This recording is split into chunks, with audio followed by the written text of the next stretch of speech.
Turn your Bibles with me sa book of Ephesians. Ephesians is written by the Apostle Paul. The major theme of this particular book talks about in Christ alone. So we've learned about the key verse of this particular book in Ephesians chapter 2:13. But now in Christ you were far away, had been brought near through the blood of Christ. So, maning gibuhat gud ni Ginoong Hesukristo sa ato ang kinabuhi. Karon diha kang Kristo Jesus. Bisan pa kita sa una, nahilayo kita kaniya, pero karon He been working in our lives. He brought us near through the blood of Christ. And other major themes include the riches and fullness of blessings for the believers in Christ. Also, Paul writes the riches of God's grace, the boundless riches of Christ as well, and even the glorious riches that is found in the Lord Jesus Christ. The word riches, actually, it was repeated 5 times in this letter. And the word grace was repeated 11 times in this particular book. And the word glory was written 4 times. And this word fullness or filled was mentioned 4 times. And the praise in Christ or in Him was repeated 22 times. So, makita nato that majority of the written word of the Apostle Paul talks about in Christ. So, our spiritual blessings is found in Christ. Our salvation, our soteriology is found in Christ. Our salvation, right? Our gifts, even our lives to apply ang kamatuoran sa Ginoo. It is also in Christ alone. And as we continue this morning, we will look at verse 30. Paul discussed this matter to us with the context of putting off our old self. Diba? Ang atong karaan nga kinabuhi should be put off, which is being corrupted by its deceitful desires, to be made new in the attitude of our minds, and to put on the new self, created to be like Christ, like God, and through righteousness and holiness. And today, we're going to be looking at this word again of the Apostle Paul, as he added this word here with the context. We should, as believers, should not talk any unwholesome talk or any words that is unwholesome, that it will destroy the church. But may our words be building up according to the needs, that it may benefit to those who listen. Verse 30, the apostle here mentioned, do not grieve the Holy Spirit of God, with whom you were sealed for the day of redemption. Sa Visayan translation gingon, ayaw ninyo pagpasuba ang Espiritu Santo sa Dios, kay siya mao ang nailhan nga kamo iya sa Dios, ug ang kasiguraduhan sa pagtubos kaninyo sa umaabot nga adlaw sa paghukom. So this is very clear-cut word of the Apostle Paul, that he mentioned to the believers in Ephesus the importance of not grieving the Holy Spirit of God, by whom you were sealed for the day of redemption. Because the Holy Spirit sealed us, because we are looking forward for that day of redemption. God, through the Apostle Paul, encouraged the believers, urged the believers to not grieve the Holy Spirit. And later on, we're going to be fleshing this out. We're going to be clearing it out. What do you mean by this? Grieving of the Holy Spirit. In New Living Translation, it says this way, and do not bring sorrow to God's Holy Spirit by way you live. Remember that He has identified you as His own, guaranteeing that you will be saved on the day of redemption. So, because we are children of God, because we were redeemed from the empty way of life handed down to us from our forefathers by the precious blood of Jesus Christ, because we are no longer being in the dominion of sin, we were redeemed, have that sealed, and we have this ownership of God through Jesus Christ.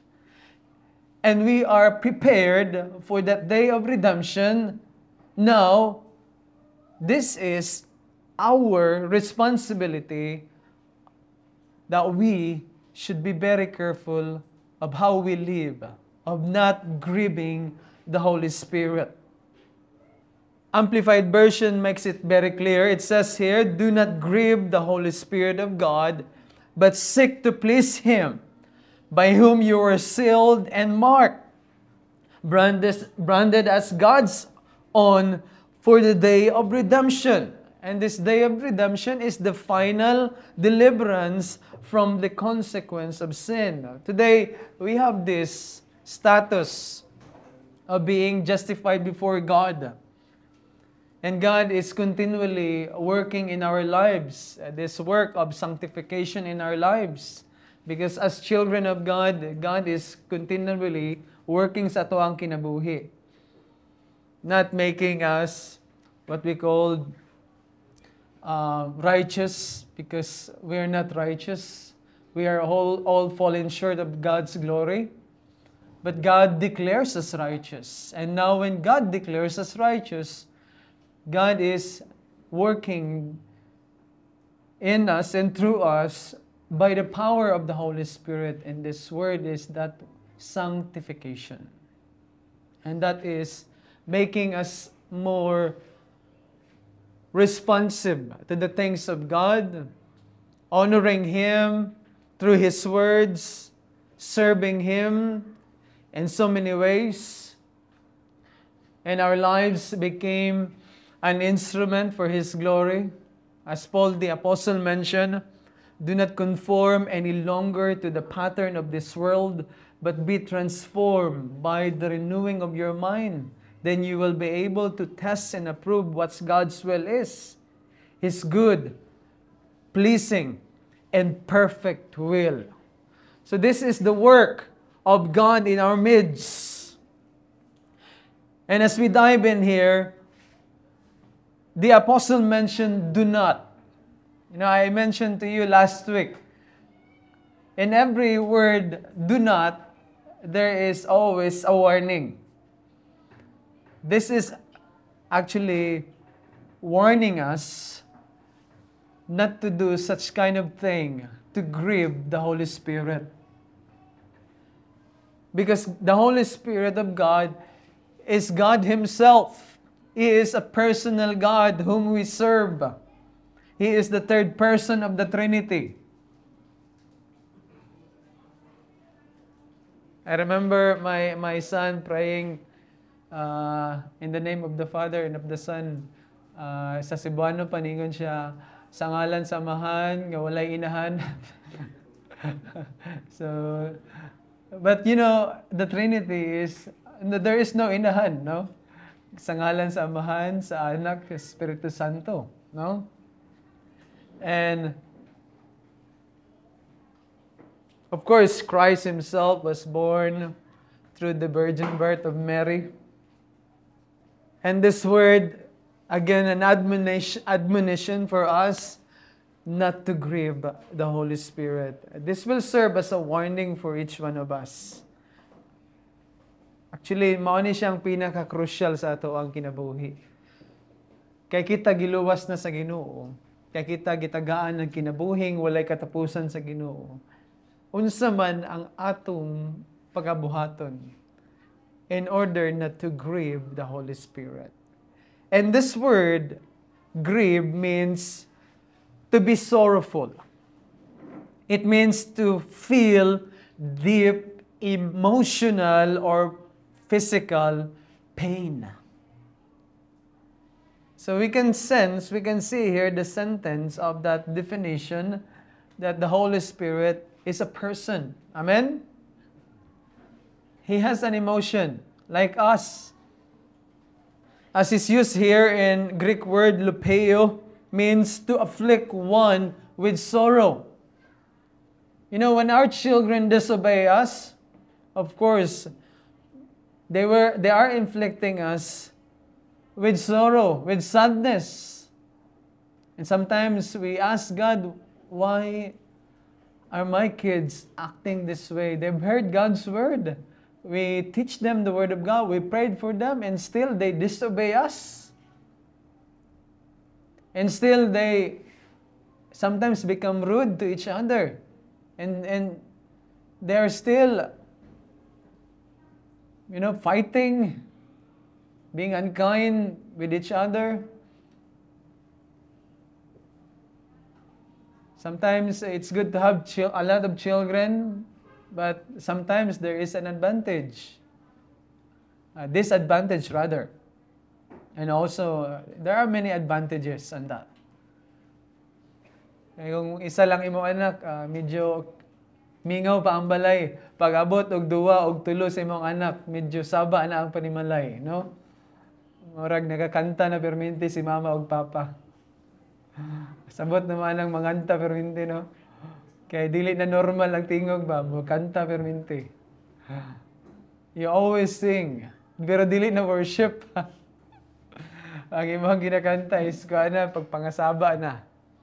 But you're grieving when your children will disobey you. Even the Holy Spirit will grieve when we act in such a way that displeases Him, in such a way that we are not responsive enough to His call, in such a way that we are stubborn of His instructions. So the word grieve is a word which speaks of tender love, and it follows that we cannot grieve one who does not love us.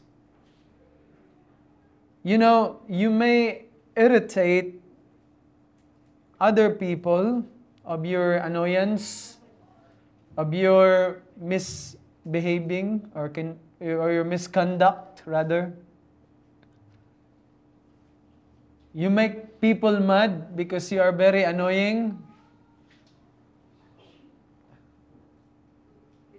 But when you are true children of God, genuine people of God, and you are His children, you will not annoy Him. You will not make Him mad, but you are making Him grieve. Same thing. As parents, I told you, when our children disobey us, we will grieve. We will be saddened. We're not being offended, but we were saddened because of their misconduct. So, in this context, it is important because it clearly links the grieving of the Holy Spirit, which mentioned in verse 29 regarding unwholesome talk. And as I expound that, those words are rotten. Those words were worthless. Those words were hurtful. Those words were kind of like unnecessary to mention, and yet we utter those words and it destroys people. It is not building them up. It makes them grieve when we share or utter those words which are really unkind words. And when we persist in deliberate sin, we grieve the Holy Spirit. Looking back here, even in verse 31, that is why Paul the Apostle says, get rid of all bitterness, rage, anger, brawling, and slander, along with every form of malice, because it will grieve the Holy Spirit. Sometimes, I will teach you something today. The Word of God, sometimes there is an order, no? Verse 1, verse 2, verse 3, verse 4. But sometimes you can read ahead verses, those verses, who will follow from that word of the Apostle Paul. You may shuffle it in order to see the context. So when people of God having bitterness with one another, and there is no settlement, there is no reconciliation, there are anger, there are malice, every form of malice, there are wrath, every kind of misconduct. It will not just destroy the body of Christ. It will not destroy the church, but it will also affect and grieve the Holy Spirit of God. So today we are focusing of this pain of sin, that this destructive effect of sin is not just ruining the church. This destructive effect of sin in our lives will grieve the Holy Spirit. It will ultimately sadden the Holy Spirit. And that is very convicting. Amen? Ang ato ang pagkagahig ulo, ang ato ang pagka-disobedient, ang ato ang singig pabadlong, we were very stubborn, we don't depend on God, we don't trust in Him, we don't really believe on His power, in His work in our lives. That will sadden the Holy Spirit, because God proves Himself through His Word that He is faithful. And His people are not responding to Him and trusting on Him. Not believing His written Word. That all of these written words here are just being heard during church service, and after that, have nothing to do with it. Dili na mao ang pulong sa Ginoo. And we have all grieved the Holy Spirit because of our sins, trespasses, and failures. Even the sin of omission. What is that? Sin of omission is not really being clear-cut in the Bible. Just like the commandments of God, that is, when you disobey the 10 Commandments, that is the sin of commission. Sin of commission is this: when you don't pray, when you don't share the gospel, when you don't worship Him in spirit and in truth, when you are insensitive to the needs of others, when you ignore and tolerate and not do something and reaching out to your brothers and sisters to settle matters quickly, that is one of those. Those are sin of omission. The Bible says, anyone then who knows the good that he ought to do and doesn't do it, sins. That is very sensitive. That is one of the things that we need to work out in our lives. Even in those lapses that we have, even those not deliberate sin that we committed before God, it can also grieve the Holy Spirit. Di ba? As parents, when your children are insensitive, when your children do not use their sentido común, you will be saddened. You know, wala may wisdom akong anak. Wala man kayo ni kuan, diskarte sa iyang kinabuhi. Sometimes you get frustrated. But most of all, if your child or children, they don't have that wisdom, they don't do what your standard at home, even though you teach them and still they were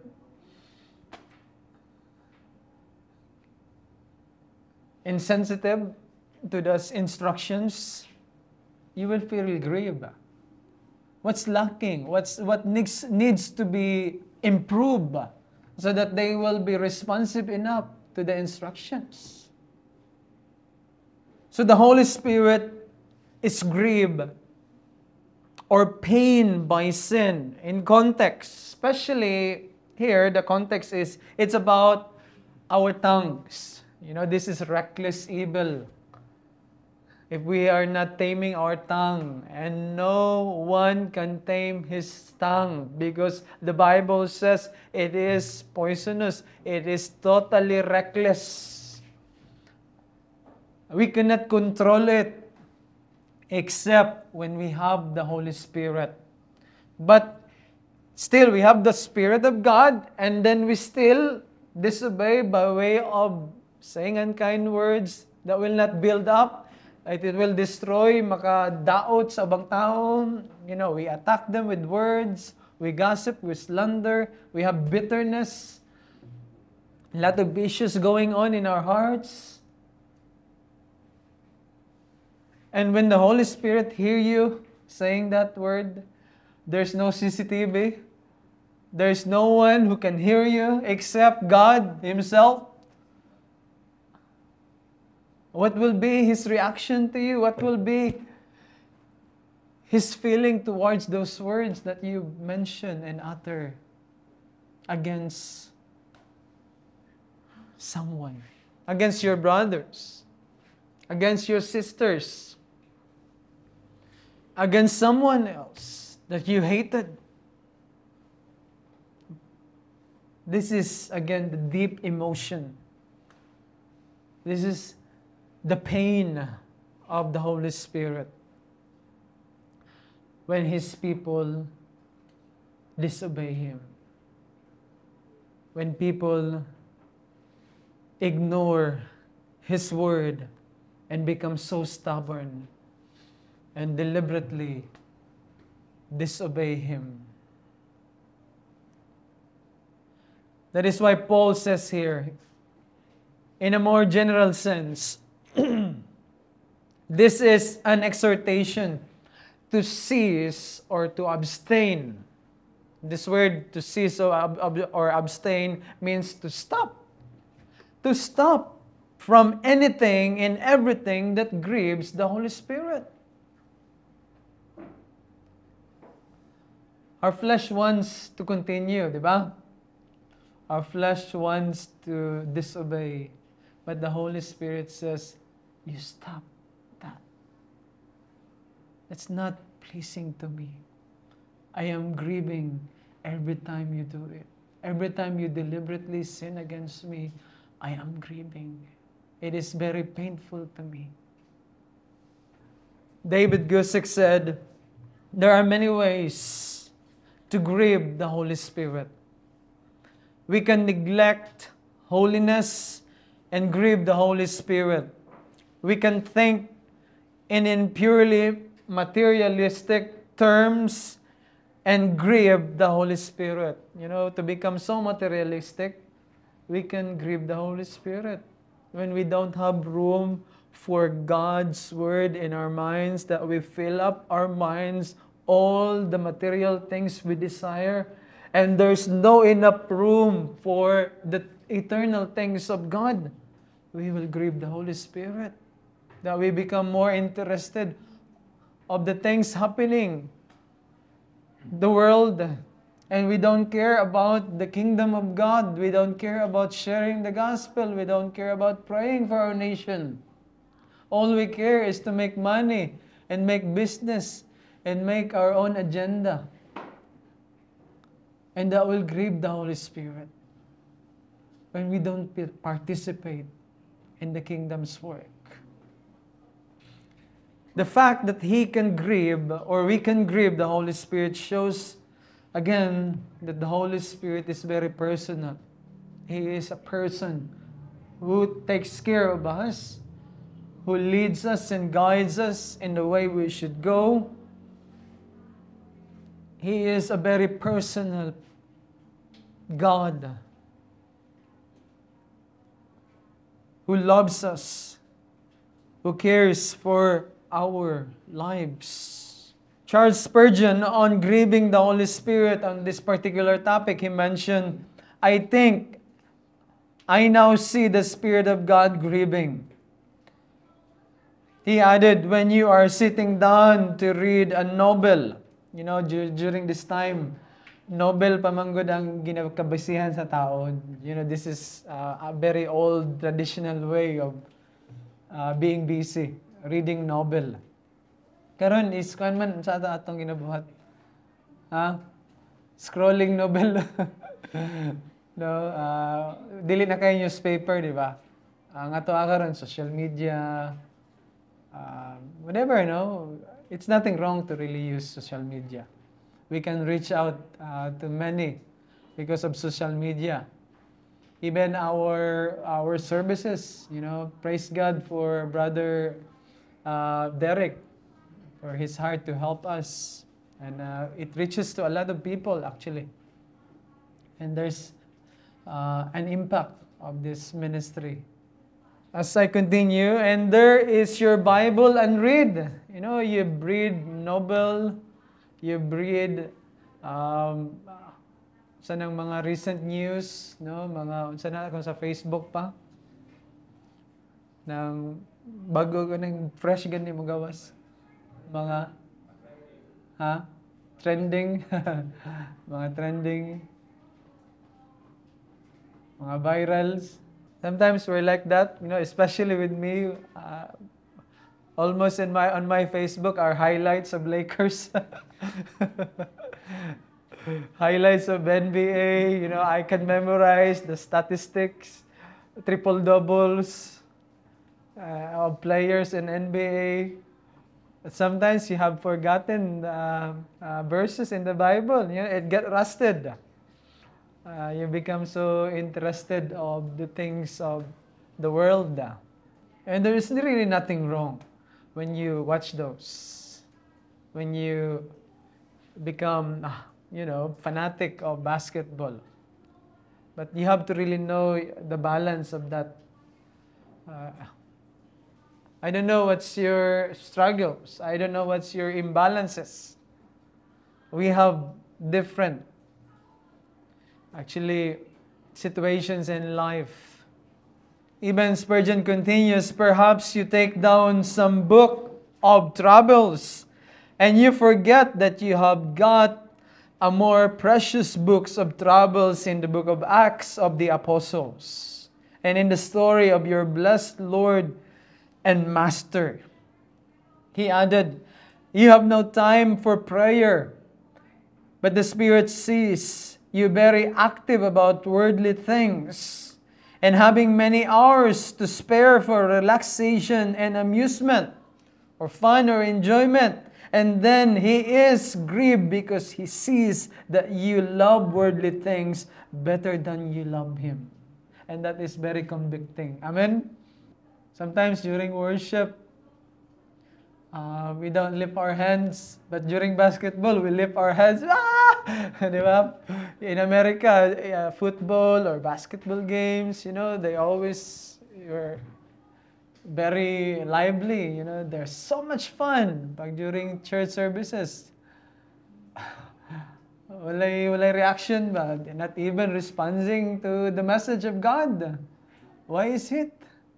The Holy Spirit is grieving in so many ways today because the believers were neglecting the things of God. Again, the Holy Spirit is grieving today because His people were neglecting the things of God. We're ignoring His leading and guidance in their lives. And that's very convicting to us. Amen? And what is the result of this? What will be our response to this? We have to know the ministry of the Holy Spirit. The Holy Spirit of God. This is very clear-cut word here of the Apostle Paul. Do not grieve the Holy Spirit of God. The Holy Spirit of God. And this word holy means hagios. It means pure. It means one set apart for special purpose. Hagios was also used throughout the New Testament to speak of anyone or anything that represents God's holiness. So because the Holy Spirit is so holy, He is so pure. Every activity that displeases Him will grieve Him. Every disobedience of His people, unholy lifestyle, unholy characteristics, unholy words, unholy heart, unholy activities, this will grieve the Holy Spirit. Even in our impure motives, this will grieve the Holy Spirit.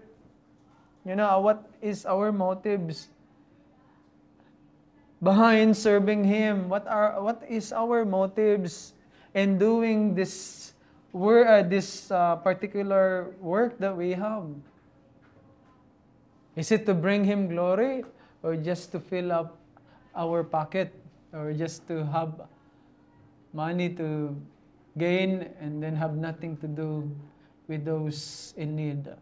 That is why we are being exhorted from the last time, stop stealing.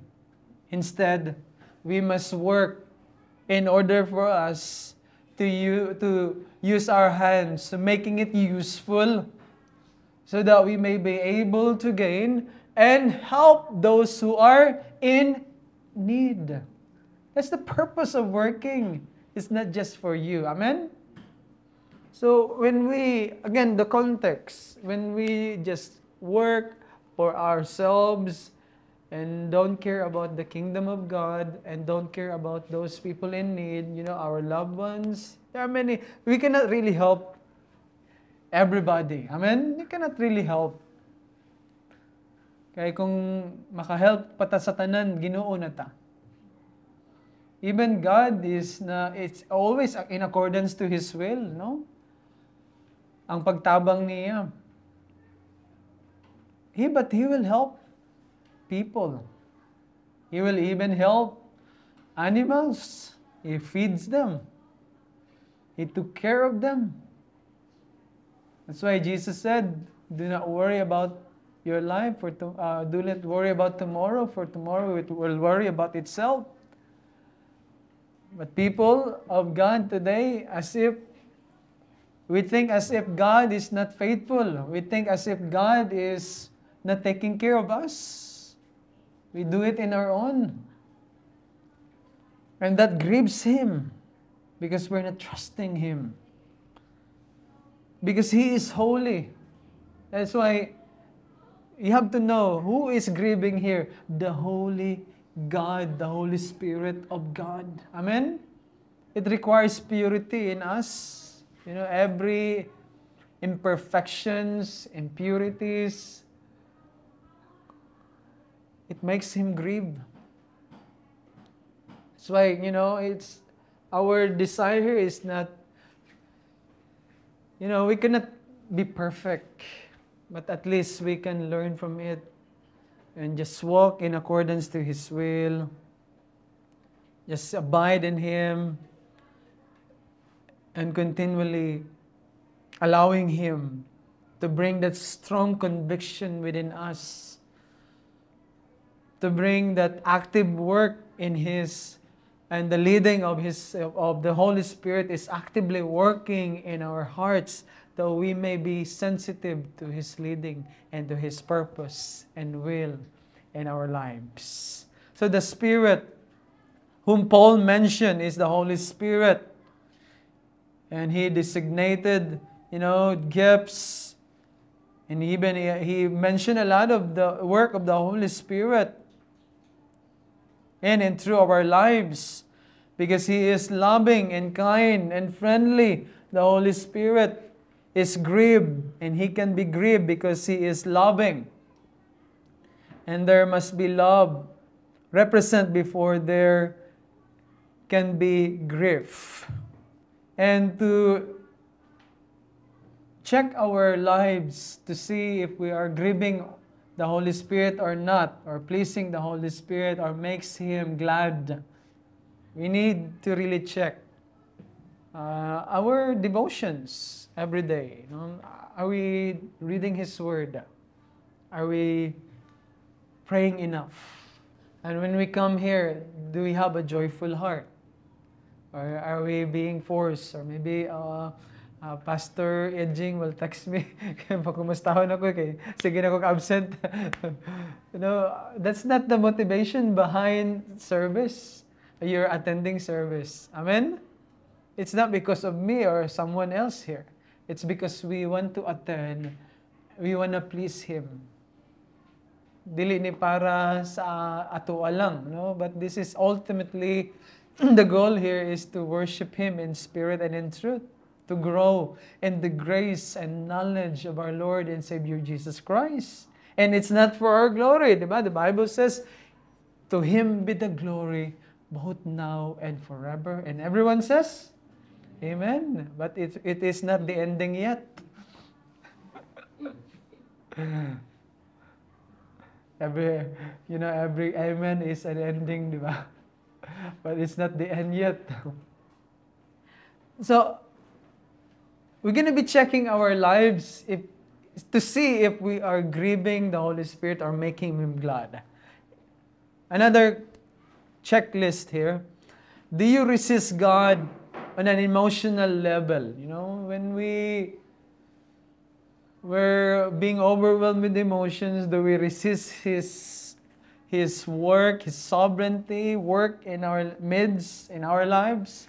Do we resist Him because we are very emotional? Sometimes we're like that, di ba? When we are, Lord, I could take care of this. I'm very emotional now. No? So, that's our emotions, high and low. No? Sometimes if we're good in emotions, if we're okay, then Lord, I let you control me. Now, pero pag high ang ating emotion, Lord, sa kilid sa ka, Lord. Set aside sa ka, Lord. Let me deal with this. But that's not the way it is. That's not how we deal with our emotions. We let God to calm us down. We let God to tame us, to control us. Because if we are going to have to control our emotions, it is very, reckless. Because our emotions are high and low. And sometimes when we act in accordance to our emotions, it is very displeasing to the Lord. Amen? Ba? Kung mag-away-away sa asawa, pag emotions, wala na. Kung ang emotion mo is ganahan, para marilip ka, mulabay kag isa ka butang, then that's your style, di ba? You will be done when you eat your pillow. Di ba? Paako na ko ni Kuan. Glove ni Kuan, Iron Tyson. Oh, emotion. High and low.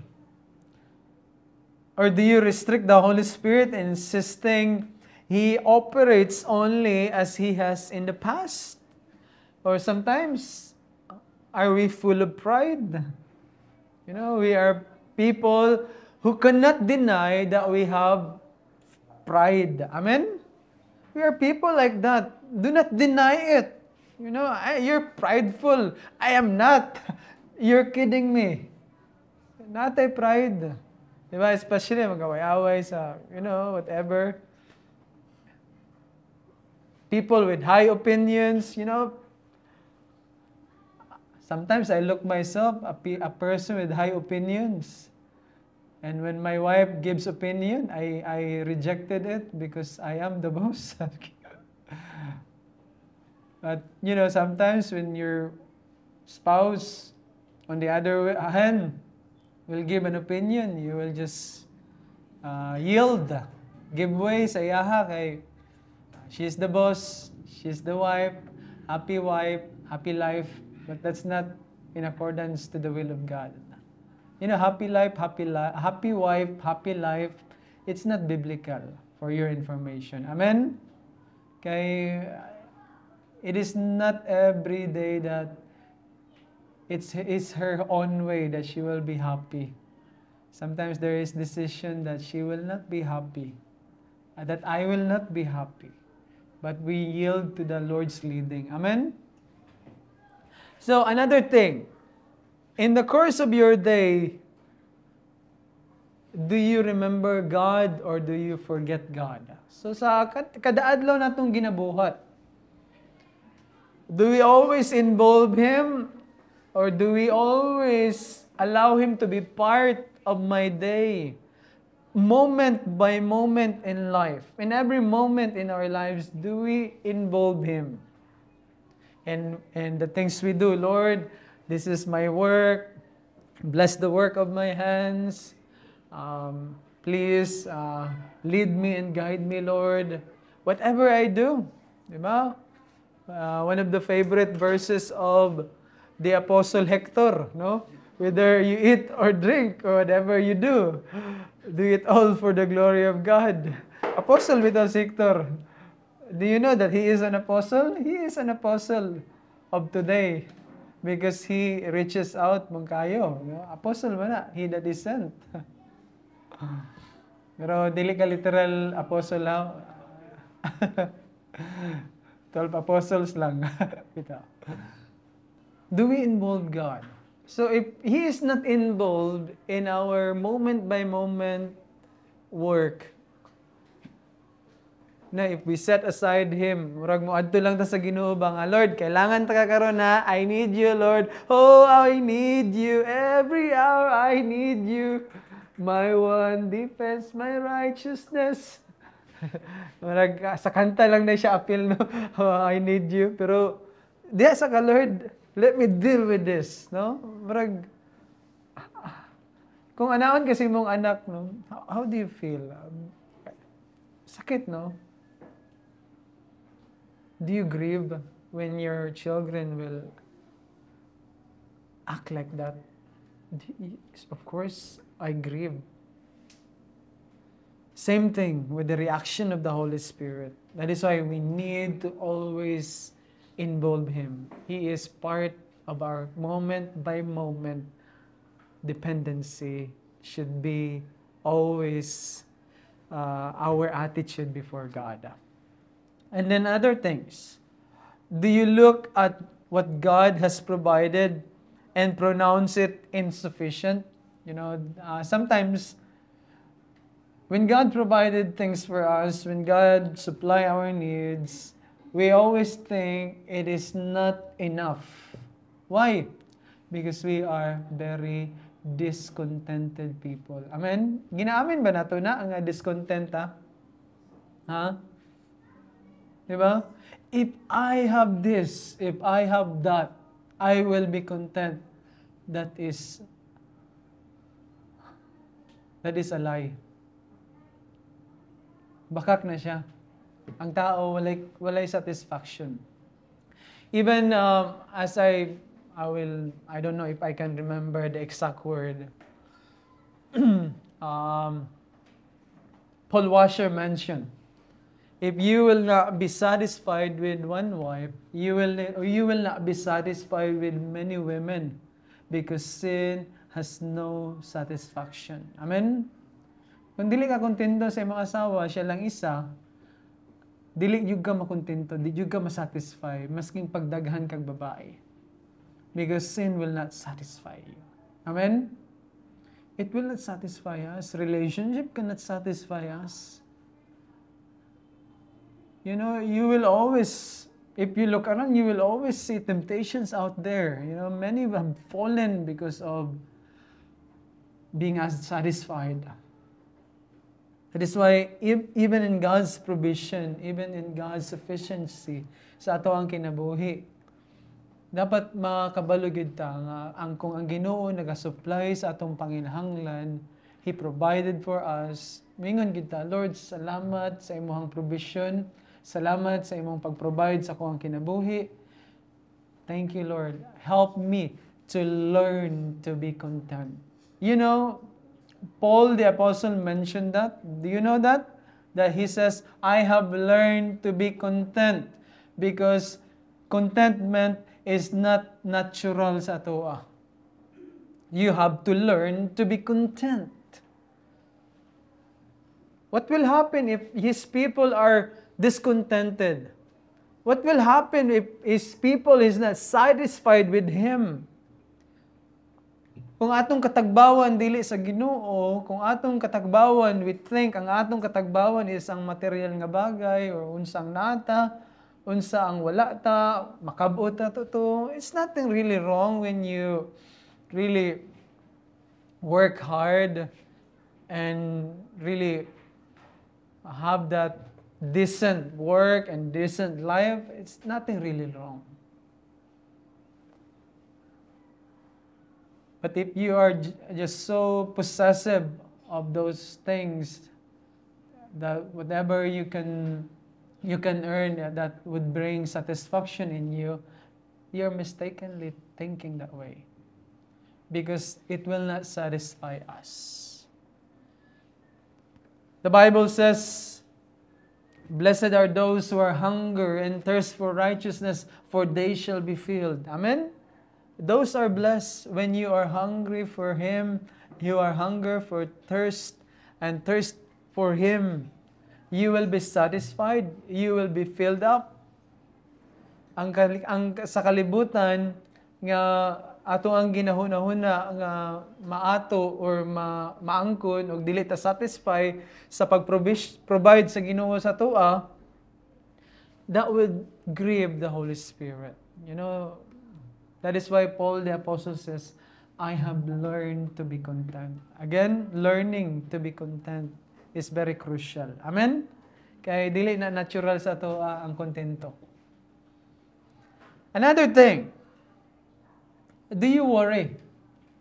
When I mentioned earlier, when people are not trusting God, when people of God are not relying on Him, it will grieve the Holy Spirit. It is very painful to Him. I have given you an assurance. I have given you the assurance of salvation, and you don't even know that you are saved. Ha? Wala kaya po kakabalo nga maluwas dahi ka. That is very sad in the church today. Nga ang tanan nga mga nasa simbahan, dili tanan nga nasa simbahan na ay assurance of salvation. Why? It's not the lackness of what we call preaching of the gospel. Excuse me. For sometimes that is the issue. Because of the lackness of the preaching of the gospel. That is why we always remind you that it is very important to know the gospel. The gospel is where Jesus died on the cross, He was buried, and after 3 days, God raised Him from the dead. And for those who put their trust and believe in Him, they will have eternal life. It is by grace you had been saved, through faith, and this not from yourself. It is the gift of God, not by works, so that no one can boast. For we are God's workmanship, created in Christ Jesus to do good works, which God prepared in advance for us to do. And that's the reason behind our salvation. We are called by God to please Him. We are called by God not to grieve the Holy Spirit. And we make sure our calling and election sure. pagkabalo ka, nga ikaw maluwas. Because if you don't know that you are saved and you are genuine people of God, of course, He will reveal that to you. But that's grieving to someone who taught you nga this is how to be saved. And still you don't understand. No, I will be grieving if kapila na ta sig share o gospel unya moingon mangutana ko sa mga brother so and so, sister so and so. Kung mamatay ka karon asa ka padulong, ambot lang pastor, nangatol pa yun, no? I would be grieving. No. Siguro, sometimes I will be I will be mad, no? Wala ka po kakasabot, no? Pero I'm not the Holy Spirit, no? My reaction is fluctuating. Pero the Holy Spirit, because we are His people, and therefore, again, we need to not worry. Because we are people worrying about tomorrow. But sometimes when we worry about tomorrow, it doesn't really happen for tomorrow. Because it happens today. The answer of God is today. The provision of God is today. The healing of God is today. And we worry about tomorrow. That is why we need to consistently hear His Word. And some of the things that I have discovered and learned of grieving the Holy Spirit is when we are insulting racial or ethnic insult. Sometimes it grieves the Holy Spirit because these people were created by God into His own image. Diba? Sometimes, naiblan og buhok, unya maingon ta, mura man kag badyaw. And that's very hurtful to badyaw. Kabalo ba ka? Unya, kung mukulot ang buhok, maingon din sila, mura kag ata. How do you feel when ikaw ang tribal, ana? If someone use it as an expression of insult, how do you feel? Ingnan ka nga, mura kag badyaw, mura kag ata, mura kag bagubo. Unsa ang mga mocking sa karon, mga tribal mocking gani, insult or racial what's that? Racial naman on. I keep saying that on videos of Zion, Evan, racial, discrimination or being insult. Sometimes, unaware, you use those words. But you stop doing it. That's grieving the Holy Spirit. Amen? Ikaw da ang nabilong anang nga tribe, niya madungog nimo nga anaon mo. Will it hurt you or not? Hurtful, di ba? Kung naka sa tribal group, niya insultohon niyo yung tribe sa inana. That's why we need to be sensitive. Amen? And then another thing. You are angry, you are outburst of anger, and then it results being unkind or rush words. Diba? Sometimes our words are like murag darts. It hits the bullseye pero improper bullseye, no? Bullseye. Pero how you deliver it, even though it's right, pero how you deliver it, it is very insulting, diba? Sometimes we think we're right, but the way we do it isn't proper or disrespectful. There are many things that can grieve the Holy Spirit. So we have to really know that the work of the Spirit in our lives is not just grieving us. But as we look at here, the next sentence, with whom you were sealed. Amen? Ikaw, gisilyuhan na. Do you know that seal is very important to a product in order to really know who is the owner, if that product is a legit or not? But do not accept if the seal is what? open or broken, di ba?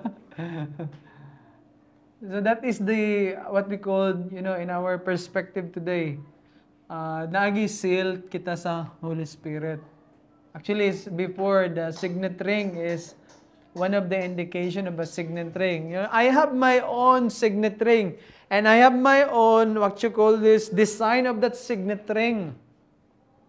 And then if I have this particular product, I will put something, kaning wax. Then I will indicate my signet ring there because I own this particular thing. So that is the beauty here. This is the picture here. God owns us. He has this right of ownership in our lives. We have His stamp, and that stamp is we are no longer. We don't live any longer to the demonic forces. We were redeemed. We will have this. God has the right of ownership in our lives. Therefore, we should not grieve the Holy Spirit, diba? Vice versa, because we have the seal of ownership. And signet rings, as I mentioned, were seals to be pressed on what clay to mark the honor. Again, sealed signifies that God places the Holy Spirit in us permanently. And a seal used to stamp or to authenticate documents. Diba na yung mga sealed? Pag nakakay ginatawag, like for instance, Eunice will be traveling this coming January to Dumaguete. And as a minor, she needs to get this barangay certification and CSW approval for her to travel to with the school lead, school teachers. And we're not going with her, so she needs to get that certificate of travel of certificate certificate to travel rather. So she needs to have that sealed actually. They need to put that sealed sa barangay approval. Pag walay sealed o walay signature, unsa man, mabalid ba tong document? No? It will not be valid. So sa ato ang kinabuhi, valid ta nga naman kay naay sealed. So, kinsa man ang nagsilyo sa toa? Ha? The one who will grieve? The Holy Spirit of God. Amen? So, this is very crucial. This is the mark of ownership. Spirit seal assures us eternal security. Mao na yung makasigurado sa toa. And then, kung natay ownership, kung natay sealed, so, andam ta for the day of redemption. So,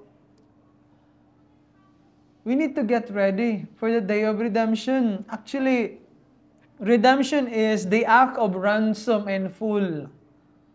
The one who did it for us, who bought us back from the empty way of life, who bought us back to our old sinful lifestyle, and brought reconciliation, and made us new, is Christ Himself. He did not come to be served, but He came to be a ransom for many. So si Lord ang nagransom sa toa. He redeemed us. But this word, the day of redemption, is actually the day of complete redemption. We are redeemed now, right? We are being sealed. We have that ownership. Now we are ready for that day of redemption. That God will completely deliver us. That God will bring us home to be with Him forever and ever. And that's our status. Our citizenship is in heaven. We don't have really citizenship here. Amen? Our citizenship is in heaven. This is our temporary home. This world is our temporary home. So mao nang dili kay ta mag-build og empire diri og kingdom, light touch lang gyud ta sa kinabuhi diri sa kalibutan. Because our real citizenship is in heaven. Amen. And we're looking for the forward of that day of redemption.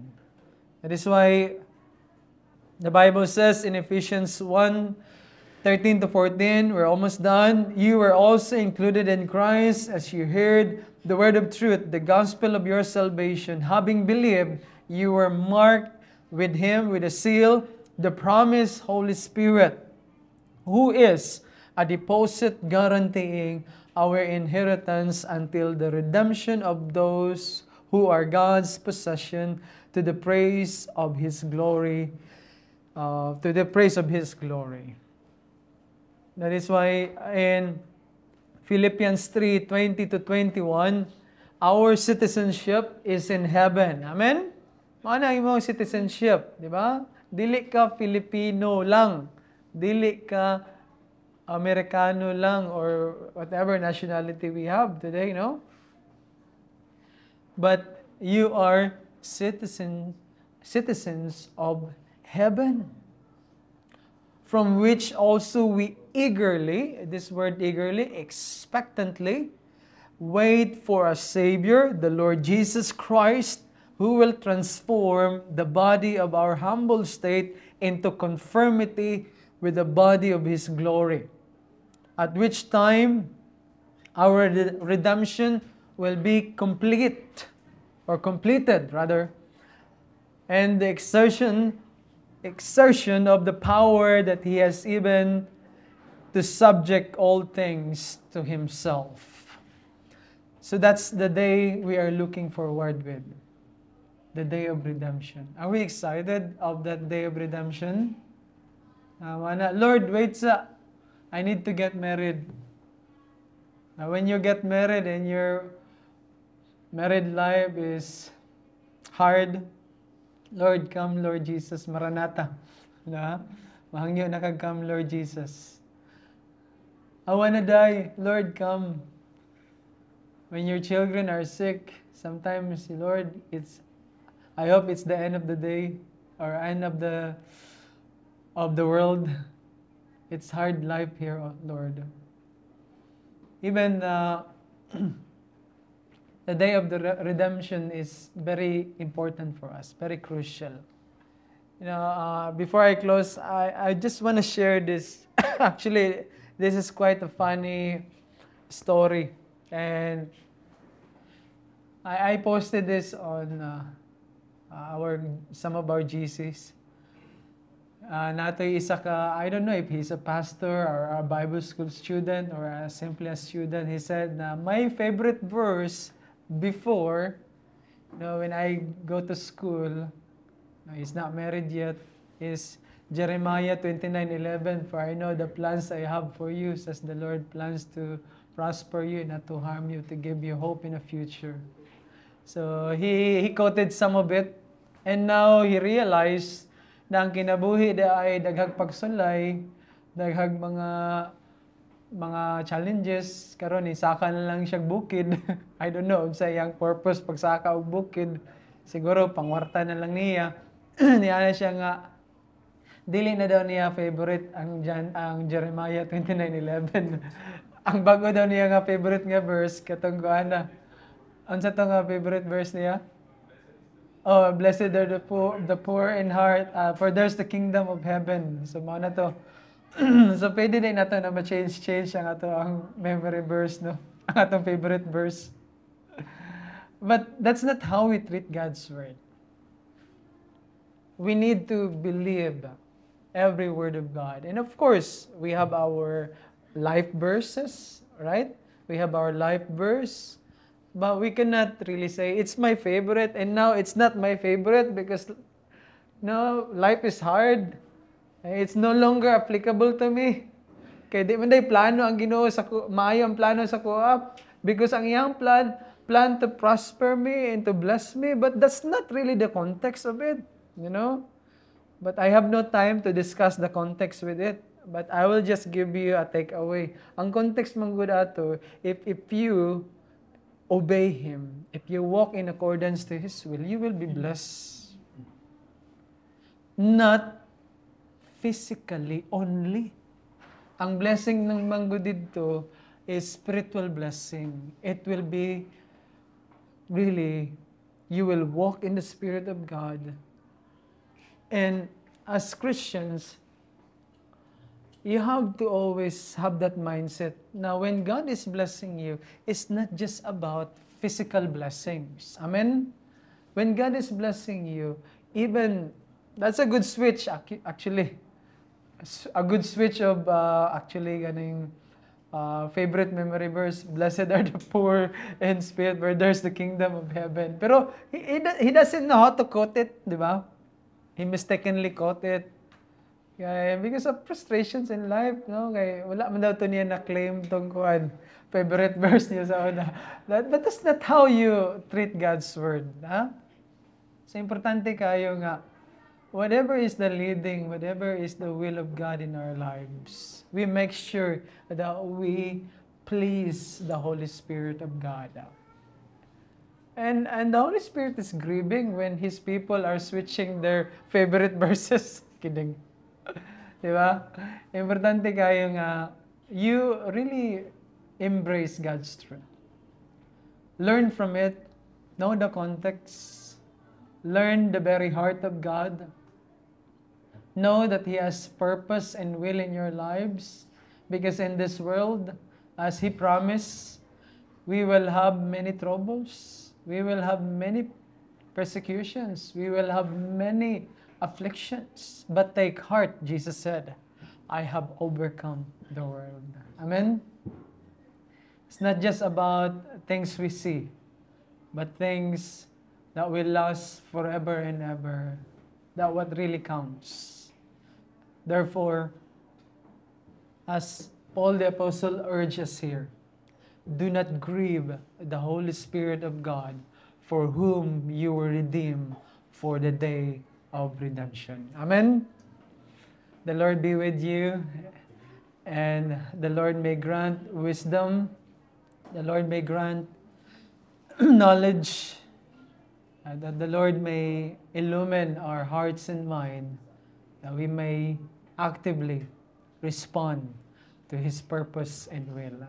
The Lord bless you and keep you. The Lord make His face shine upon you and be gracious to you. The Lord lift up His countenance on you and give you peace. Everyone says,